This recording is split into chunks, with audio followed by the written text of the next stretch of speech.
Sir ಇನ್ನೊಂದು ವಿಶೇಷತೆ ನಾನು ಕೇಳ್ಪಟ್ಟೆ, ಸಾಮಾನ್ಯವಾಗಿ ಈಗ ಈ ಕೋಚಿಂಗ್ ಕ್ಲಾಸಸ್ಗಳು ಅದರಲ್ಲೂ ಕೂಡ ಈ ಥರ ಶೇರ್ ಮಾರ್ಕೆಟು ಸ್ಟಾಕ್ ಮಾರ್ಕೆಟ್ ಬಗ್ಗೆ ಕೋಚಿಂಗ್ ಕ್ಲಾಸ್ ಅಂದರೆ ಇಂಗ್ಲೀಷಲ್ಲೇ ಇರುತ್ತೆ, ನಮ್ಗೆ ಅರ್ಥ ಆಗಲ್ಲ ಅಂತ ನಮ್ಮ ಹಳ್ಳಿ ಕಡೆ ನಮ್ಮ ಕನ್ನಡ ಮೀಡಿಯಂ ನಮ್ಮಂತ ಓದಿರೋರಿಗೆ ಇಂಗ್ಲೀಷ್ ಅರ್ಥ ಆಗಲ್ಲ, ಹೋಗೋರು ಯಾರು ಹೋಗ್ತಾರೆ ಇದಕ್ಕೆ ಅನ್ನೋವಂಥದ್ದು. ಆದರೆ ನೀವು ಕನ್ನಡದಲ್ಲೇ ಹೇಳ್ಕೊಡ್ತೀರಾ ಅಂತ ಕೇಳ್ಪಟ್ಟೆ ಸರ್. ಸೊ ನಮ್ಮ ಟ್ರೈನಿಂಗ್ ಸಂಸ್ಥೆಯಲ್ಲಿ ನಾವು ಕನ್ನಡದಲ್ಲೇ ಪಾಠ ಮಾಡ್ತೀನಿ ಸರ್. ಆ್ಯಕ್ಚುಲಿ ನಾನು ಈ ಒಂದು ಸಂಸ್ಥೆಯ ಚರಿತ್ರೆ ನೀವು ನೋಡಿದ್ರೆ 2016 ನಾನು MBA ಮುಗಿಸಿದ ತಕ್ಷಣ ನನಗೆ ಅನಿಸ್ತು ಏನೋ ಒಂದು ಹೇಳ್ಕೊಡ್ಬೇಕಂತ. ನಾನು ಒಳ್ಳೆ ಕಂಪ್ನಿಯಲ್ಲಿ ಪ್ಲೇಸ್ ಆದೆ, ಬಾಷ್ ಅನ್ನೋ ಕಂಪ್ನಿಯಲ್ಲಿ ಪ್ಲೇಸ್ ಆದೆ. ಸೊ ಸ್ಯಾಟರ್ಡೆ ಸಂಡೇ ರಜಾ ಇರುತ್ತೆ, ನಿಮ್ಗೆ ಗೊತ್ತಿದೆ IT ಎಂಪ್ಲಾಯೀಸಲ್ಲಿ. ಸೊ ಸ್ಯಾಟರ್ಡೆ ಸಂಡೇ ಏನು ಮಾಡೋದು, ನನಗೆ ಏನಂದರೆ ಕಂಪ್ಲೀಟ್ಲಿ ಬ್ಯುಸಿ ಇರ್ಬೇಕು ನಾನು. ಸೊ ಆ ಒಂದು ಸ್ಯಾಟರ್ಡೆ ಸಂಡೇ ಎಲ್ಲರೂ ಟ್ರಿಪ್ ಹೋಗೋದು ಅಲ್ಲಿ ಇಲ್ಲಿ ಎಂಜಾಯ್ ಮಾಡೋ ಟೈಮಲ್ಲಿ ನಾನು ಜನಕ್ಕೆ ಏನಾದ್ರು ಕೊಡ್ಬೇಕಂತ ಸ್ಯಾಟರ್ಡೆ ಸಂಡೇ ಸ್ಟಾಕ್ ಮಾರ್ಕೆಟ್ನ ಹೇಳ್ಕೊಡಕ್ಕೆ ಸ್ಟಾರ್ಟ್ ಮಾಡಿದೆ. ಒಂದು ಸಣ್ಣ 10x10 ಆಫೀಸು, ಅದು ಬೇರೆಯವ್ರ ಆಫೀಸು, ಬೇರೆ ಯಾರ್ದೋ ಆಫೀಸು, ಅವ್ರು ಚೀಟಿ ನಡೆಸ್ತಾ ಇದ್ರು. ಆ ಚೀಟಿ ನಡೆಸೋ ಆಫೀಸಲ್ಲೇ ನಾನು ಸಣ್ಣದಾಗಿ ಸ್ಟಾರ್ಟ್ ಮಾಡಿದೆ. ಸೊ ಒಂದು ಸಣ್ಣದಾಗಿ ಬ್ಯಾನರ್ ಹಾಕಿದ್ವಿ, ಫ್ರೀ ವರ್ಕ್ಶಾಪ್, ನಾವೇನು ದುಡ್ಡು ಚಾರ್ಜ್ ಮಾಡ್ತಾ ಇರಲಿಲ್ಲ. ಒಂದು ಸುಮಾರಾಗಿ ಒಂದು 200-300 ಜನಕ್ಕೆ ಸ್ಟಾಕ್ ಮಾರ್ಕೆಟ್ ಹೇಳ್ಕೊಟ್ವಿ. ಅವಾಗ ಅವ್ರು ಹೇಳಿದ್ದೇನೆಂದರೆ, ಇದು ಸಣ್ಣದಾಗೆ ನೀವೇನು ಹೇಳ್ಕೊಡ್ತಿದ್ದೀರೋ ಜಸ್ಟ್ ಬೇಸಿಕ್ ಆಯಿತು, ನಮ್ಗೆ ಇನ್ನೂ ಅಡ್ವಾನ್ಸ್ ಲೆವೆಲ್ ಬೇಕು ಅಂತ ಜನಗಳೇ ಡಿಮ್ಯಾಂಡ್ ಮಾಡೋಕ್ಕೆ ಸ್ಟಾರ್ಟ್ ಮಾಡಿದ್ರು. ಸೊ 2016 ಸ್ಟಾರ್ಟ್ ಆಗಿರೋ ಸಂಸ್ಥೆ. ನಾವು ಫುಲ್ ಫ್ಲೆಡ್ಜ್ ಆಗಿ ಒಂದು ಮನೆ ತೊಗೊಂಡ್ವಿ, 2 BHK ಮನೆ. ನಾನು ನನ್ನ ಫ್ರೆಂಡ್ ನಾವಿಬ್ಬರು ಇಂಜಿನಿಯರಿಂಗ್ ಕ್ಲಾಸ್ಮೇಟ್ಸು, ಇಬ್ಬರು ಸ್ಟಾರ್ಟ್ ಮಾಡಿದ್ವಿ ಮನೆಯಲ್ಲೂ ಸಹ ನಮಗೇನು ಕ್ಲಿಕ್ ಆಗಲಿಲ್ಲ. ಬಟ್ 2017, 18, 19, 20 ಬರೀ ಕತ್ಲೆ ಅಂದರೆ ನಮಗೆ ಸ್ಟಾಕ್ ಮಾರ್ಕೆಟ್ ಟ್ರೇಡಿಂಗಲ್ಲಿ ಏನೋ ಸ್ವಲ್ಪ ದುಡ್ಡು ಮಾಡ್ಕೋತಾ ಇದ್ವಿ. ಬಟ್ ಕೋಚಿಂಗ್ ಇನ್ಸ್ಟಿಟ್ಯೂಟ್ ಅಂತ ನಡೆಸ್ದವಾಗ ನಮಗೆ ಬರೀ ಕತ್ಲು ಲೈಫಲ್ಲಿ. ಬಟ್ ಯಾವಾಗ ಕರೋನಾ ಸ್ಟಾರ್ಟ್ ಆಯಿತು ನೋಡಿ, ಯಲಹಂಕದಲ್ಲಿ ನಮ್ಮ ಬ್ರ್ಯಾಂಚಲ್ಲಿ ಫುಲ್ಲು ಸೀಟೇ ಇಲ್ಲ, ಫುಲ್ ಹೌಸ್ಫುಲ್ ಆಗಕ್ಕೆ ಸ್ಟಾರ್ಟ್ ಆಯಿತು. ಯಾಕಂದ್ರೆ ಅವಾಗ ಜನಕ್ಕೆ ಒಂದು ಎಚ್ಚರಿಕೆ, ಒಂದು ನಿದ್ದೆಯಿಂದ ಎದ್ದು ಬಂದಿದೆ ಕರೋನಾ ಆದ್ಮೇಲೆ ಜನ ಅಂತ ನಾನು ಹೇಳ್ತೀನಿ. ಎಸ್ಪೆಷಲಿ ಸ್ಟಾಕ್ ಮಾರ್ಕೆಟ್ ಫೀಲ್ಡ್ಗೆ ಎಲ್ಲಾನು ಕ್ಲೋಸ್ ಆಗಿತ್ತು ಕರೋನಾ ಟೈಮಲ್ಲಿ. ಎಲ್ಲ ಕ್ಲೋಸ್ ಆದರೂ ಸಹ ಬರೀ ಮೊಬೈಲು ಇಂಟರ್ನೆಟ್ ಇಟ್ಕೊಂಡು ಮನೆಯಲ್ಲೇ ಕೂತ್ಕೊಂಡು ಸಂಪಾದನೆ ಮಾಡೋಕ್ಕಾಗಿದ್ದು ಸ್ಟಾಕ್ ಮಾರ್ಕೆಟಲ್ಲಿ ಮಾತ್ರ. ಸೊ ಅವಾಗ ತುಂಬ ಜನಕ್ಕೆ ಕಲಿಬೇಕು ಅಂತ ಆಸಕ್ತಿ ಬಂದರು, ತುಂಬ ಜನ ಕಲಿತರು, ಹೌಸ್ಫುಲ್ ಆಯಿತು. ಯಲಹಂಕದಲ್ಲೇ ಈ ಪಕ್ಕದ ಆಫೀಸ್ ಮತ್ತೆ ತೊಗೊಂಡ್ವಿ.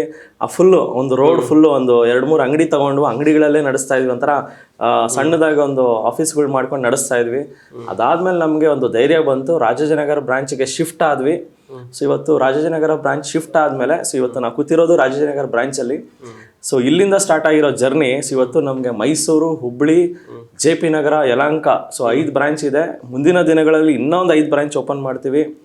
ನನ್ನ ಉದ್ದೇಶ ಬಂದು ಜನಗಳಲ್ಲಿ ಶೇರ್ ಮಾರ್ಕೆಟ್ ಅಂದರೆ ಭಯ, ಏನೋ ಒಂದು ನಡಕ, ಇದೆಲ್ಲ ಸರಿ ಇಲ್ಲ, ಇದರಲ್ಲಿ ಕಳ್ಕೊಳ್ತಾರೆ ಅಂತ ಒಂದು ಮೂಢನಂಬಿಕೆ. ಇವಾಗ KTM Duke bike sir, so ಅದು ಫಸ್ಟ್ ಗೇರಲ್ಲಿ ಓಡಿಸಿ ಸೆಕೆಂಡ್ ಗೇರಲ್ಲಿ ಓಡಿಸಿದ್ರೆ ಏನು ಆಕ್ಸಿಡೆಂಟ್ ಆಗಲ್ಲ, 5ನೇ ಗೇರಲ್ಲಿ ಹೋದ್ರೆ ಆಕ್ಸಿಡೆಂಟ್ ಆಗುತ್ತೆ. ಸ್ಟಾಕ್ ಮಾರ್ಕೆಟಲ್ಲಿ ಪ್ಲಸ್ಸು ಇದೆ ಮೈನಸ್ಸು ಇದೆ, ಬಟ್ ಪ್ಲಸ್ ಜಾಸ್ತಿ ಇದೆ.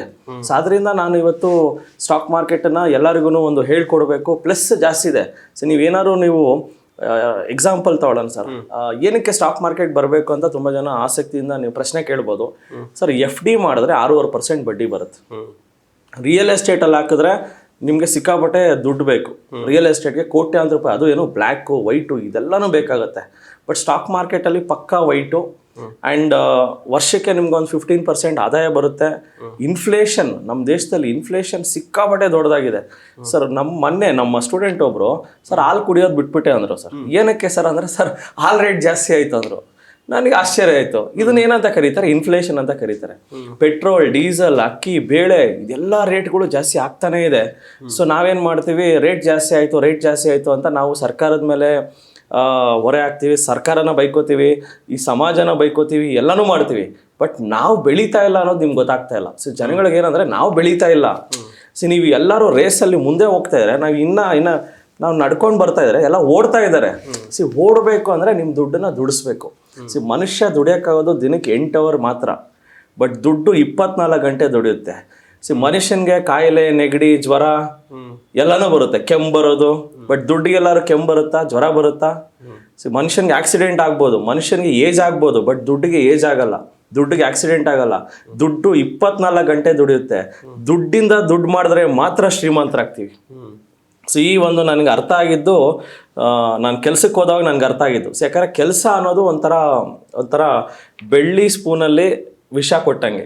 ಸೊ ಕೆಲಸ ಅನ್ನೋದು ಒಂಥರ ನೀವು 9 to 6 ಜಾಬ್ ಮಾಡ್ಕೊಂಡು ನಿಮಗೆ ಪ್ರಪಂಚದಲ್ಲಿ ಏನಾಗ್ತಾ ಇದೆ, ಬೇರೆಯವ್ರು ಹೆಂಗ್ ಬೆಳೀತಾ ಇದಾರೆ ಅನ್ನೋದು ಮರ್ತೋಗ್ಬಿಡ್ತೀವಿ.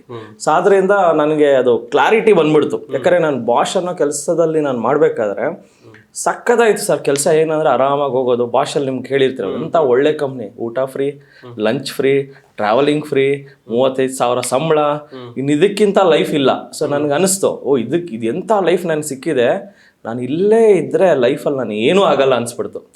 ಆವತ್ತು ನಾನು ಬಾಷ್ನ ಬಿಟ್ಟೆ ಸರ್. ಯೂಶಲಿ ಕಂಫರ್ಟ್ ಝೋನ್ ಬಂದರೆ ಜನ ಅಲ್ಲೇ ಹೋಗಿ ಸೇರ್ಕೊಂಡ್ಬಿಡ್ತಾರೆ, ಅಲ್ಲೇ ತುರ್ಕೊಂಡ್ಬಿಡ್ತಾರೆ, ಕಂಫರ್ಟ್ ಆಗಿದ್ದೀನಪ್ಪ ಅಂತ. ಬಟ್ ನನಗೆ ಕಂಫರ್ಟ್ ಅಂದರೆ ನನಗೆ ಇಷ್ಟ ಇಲ್ಲ. ನನಗೆ ಚಾಲೆಂಜಸ್ ಇರಬೇಕಂತ ನಾನು ಅಂಥ ಒಳ್ಳೆ ಕೆಲಸ ಬಿಟ್ಟು TD ಅಕಾಡೆಮಿನ ನಡೆಸ್ಕೊಂಡು ಅದರಲ್ಲೂ ಫೇಲ್ ಆಗಿ, ಬಟ್ ಇವತ್ತು ನನಗೆ ದೇವರು ಲೇಟಾಗಿ ಸಕ್ಸಸ್ ಕೊಟ್ಟರು ಒಂದು ದೊಡ್ಡ ಸಕ್ಸಸ್ಸೇ ಮಾಡಿದ್ದೀನಿ. ಆ್ಯಂಡ್ ಸೋ ಫಾರ್ ನನ್ನ ಸ್ಟೂಡೆಂಟ್ಸ್ ಆಗಲಿ ಎಲ್ಲರೂ ತುಂಬ ಖುಷಿಯಾಗಿದ್ದಾರೆ, ದುಡ್ಡು ಮಾಡ್ತಾ ಇದ್ದಾರೆ, ನನ್ನನ್ನು ನೆನೆಸ್ಕೋತಾರೆ, ನಮ್ಮ ಸಂಸ್ಥೆನ ನೆನೆಸ್ಕೋತಾರೆ. ಅದಕ್ಕಿಂತ ಒಂದು ಖುಷಿ ಇನ್ನೇನಿಲ್ಲ ಸರ್.